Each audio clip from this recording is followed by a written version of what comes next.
Gorit Megan ist gelernte Architektin. Nach ihrer Arbeit in einem Architektenbüro war ihr klar, in ihrem Leben wartet eine größere Berufung auf sie.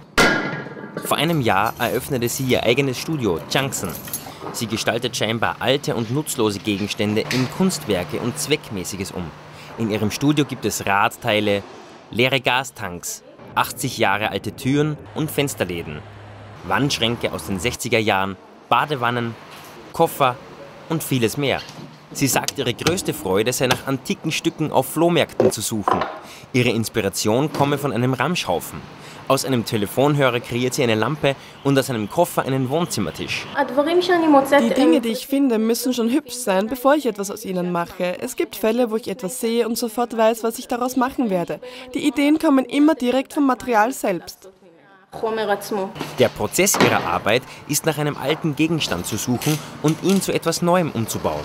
Sie verwirft die alte Gebrauchsidee des Stückes und transformiert es in etwas völlig Neues und Inspiriertes. Zum Beispiel sind jene Gastanksbehälter, die für die Kühlung bei Klimaanlagen und Kühlgeräten verwendet wurden. Im Moment sind sie leer. Es ist unmöglich, sie nachzufüllen. Was ich aus ihnen mache, sind Körbe und Zeitungsständer. Ich versuche ihnen Leben in Form von etwas anderem zu geben. Obwohl Gorit sich nicht als eine Umweltkünstlerin betrachtet, sucht sie sich Gegenstände aus, die sonst auf der Müllhalde enden könnten. Ihre Werke wurden in Galerien in Israel, Italien und Holland ausgestellt.